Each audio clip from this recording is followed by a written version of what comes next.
All right, everybody, welcome back. If you've been following the watch world, you know that Omega just released their white dial Speedmaster.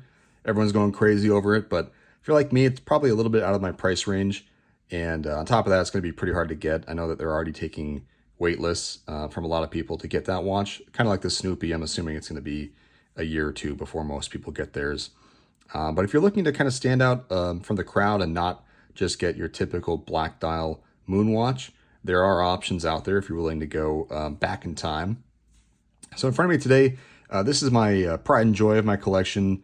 I love my Seamasters, but these are definitely the three I'll never sell.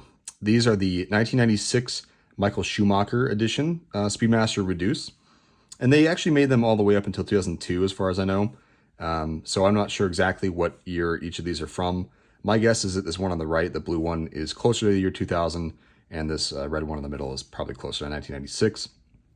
But they were really popular, F1 collaboration, probably the first one that Omega did with Michael Schumacher, and they're really cool. They got a lot of quirks and fun history and stuff going on. So we'll talk about all that, but these all have lacquer colored dials, and the white Speedmaster that's coming out has a white lacquer dial too. So I thought it was kind of cool to maybe bring these back and show them off. As far as price goes, this one in the middle, this red Ferrari red one, these are definitely the most common ones, easiest ones to find for sure. I've seen them as low as $1,000. This one in front of me, I paid probably $1,200. Has some nice patina on it. So yeah, this one's fine. So that one, definitely wear that one a lot. The one on the right is actually the harder watch to find. It's definitely the most rare. That is the blue dial Schumacher. There was also a blue cart version of this. This is not that. This three in front of us was part of the same set, which is that Michael Schumacher 96 era reduced line. And the racing reduced line, I should say. So this one on the right, the blue one, definitely the hardest to find. And they range, as high as 4,000 almost. Definitely in the threes most of the time I've seen them. I don't know why that is. I think they just produce less of them. So for whatever reason, that one's the most expensive, this one's the least expensive, and then this one's going to be the sweet spot right in the middle. I typically wear the yellow one the most, I'd say. I just love, it's kind of a fun summer watch, right? It's just bright and kind of in your face, and yeah, I love it for that reason. They also had straps that came with all of them, these leather ones behind you here. So that I thought that was a kind of a cool touch. The Speedmaster Reduced came in a black dial originally, obviously, just like the Moonwatch, and they had the same strap as this, but Omega went ahead and color matched them as well. I don't have the buckles for these, unfortunately, so I can't put them on. I didn't realize that when I ordered them, but I'll get the buckles someday and I'll be able to wear them. The other cool thing that came with this collaboration is the box that the watch came in. So like I said, it's an F1 driver, Michael Schumacher, probably the most accomplished F1 driver of all time. And this is the box that it came in. It's like a F1 wheel, F1 tire rather. Yeah, and it even has his signature there at the top. Just such a cool, quirky little, I don't know. They just don't do fun stuff anymore like this. The 90s was just a different era. But yeah, it's literally a box or a watch holder, but it literally is a wheel. So I can, yeah, it's very interesting. But anyway, I'll go ahead and show you how it wears on me. I'll give you some outdoor shots as well of the lighting. And really, I don't have anything that I don't like about the watch. I will say, while we're showing off the watch here, the blue dial one stopped running for me for whatever reason. Just one day I went to pick it up and it just wasn't running. I got it to run a little bit when I hit the chronograph function, and then that stopped working too. The issue with these watches that most people find is that the movement inside is not everyone's favorite. It's based off an ETA, but it's kind of it's a 2892 base, and they sandwich the chronograph on top, kind of like an added option for that movement. So you'll notice that the pushers are offset from the crown, and that's because there's literally a chronograph function kind of like added onto this movement. And so for that reason, people complain that they're a little bit expensive to service. That hasn't been my experience. It's definitely more expensive, but it's not like crazy expensive. I paid $9.90 to have this blue one serviced last summer, And a typical Omega service is like 700 starting. Even I think a Quartz was like 400 or something. So it's not like crazy expensive. There are definitely more expensive watches out there. But there are a couple different calibers that came in these watches, and the more modern ones closer to the year 2000, I think, are preferred to service, and the older ones, those I think have to go all the way back to Switzerland to get serviced. And I think they even just replaced that movement with the newer style movement, which I believe is the 3220 or it could have been the 1143. But either way, I had no problem getting this service, was my point. It was a local Omega service shop, and they were happy to do it. So, all right, I just want to go over a couple of the differences on the dial here compared to, say, the modern white dial Moonwatch. So first and foremost, where it would normally say professional, ours says automatic here, indicating that we do have an automatic rotor.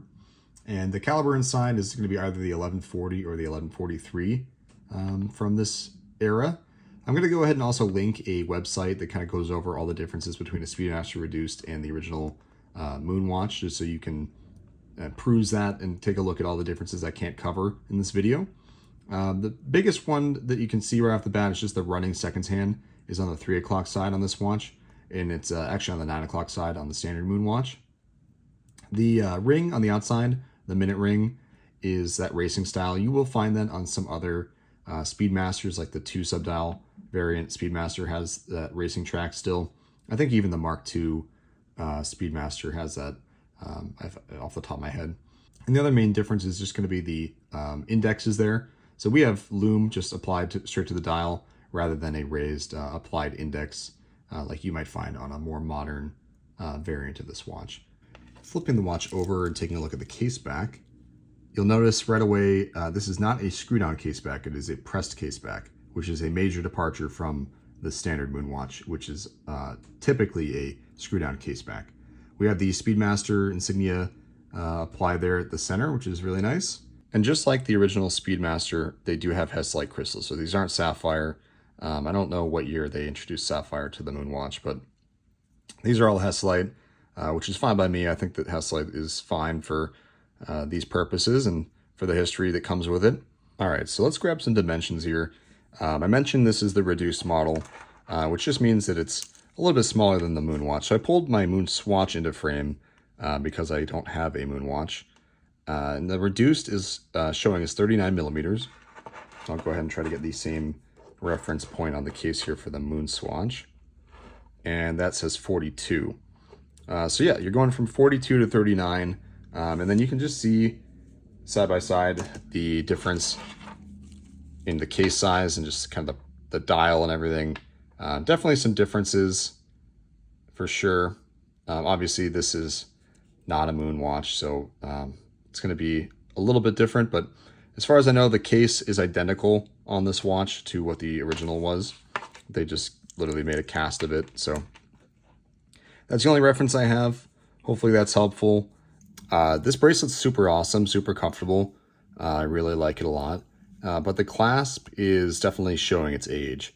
So if you take a look at the clasp, we have plenty of micro adjustment, which is really nice. But it's definitely not up to modern standards, that's for sure. So for one, we have this, pressed clasp, essentially. It is of very high quality, and again, I don't have any real issues with it. It's just a personal preference thing. This is just a friction clasp, so there's no, springs or anything to keep it in place. There's no ball bearing or anything like that. It's just a friction fit. And so for that reason, I've had a couple issues with it being a little loose, and I've had to have it taken in to snug up the fit a little bit. And it's also kind of a pain to get off sometimes. But as far as this era is concerned, I really love the engraving on the clasp and the overall size and low profile of it. It's definitely a super compact, kind of cute little clasp they got going on here. So again, personal preference thing. I actually don't mind it at all, but it's, if you're looking for Omega like to today's standards, there's no like on the fly micro adjust or anything like that. There's no push button clasp, things like that. So if that's not something that you're looking for, you can always just swap the bracelet for something else. But otherwise, the stock Omega bracelet that came on these is totally comfortable and super good looking in my opinion. That's the only little bugaboo I have. Some other dimensions, we have an 18mm lug width, which is small by modern standards. But you can still find plenty of bracelets and straps in that size. It does taper all the way down to a narrow 15.5, almost 16mm at the clasp. So definitely, it's nice to have that taper. It does get a little skinny, again, by modern standards. So if that's not your speed, definitely swap it for something else. So yeah, I think that's all that I wanted to share today about these watches. I really don't have anything to complain about. It's an Omega, right? They're just fantastic little watches, and they're super cool. And I've never worn one and not gotten a compliment. Everyone that knows what they are stops me and asks me about them. So they're definitely a conversation piece. They're really not that expensive on the used market. So I think while you're waiting for your white dial Speedmaster, just go ahead and hit Chrono24 or eBay or something and get yourself one of these, because they're not making any more of them, and they're getting harder and harder to find. I doubt that you're going to be able to get the F1 tire case. This was really hard to find. I only got one, unfortunately. So in fact, I only have box and papers for one of these. Most of them, the boxes from that era just were lost to time for whatever reason. So yeah, I think that's all for today. If you have any questions, leave them in the comments, and feel free to let me know what you think about these Speedmasters and if you're going to get the white dial one yourself. And I'll see you in the next one.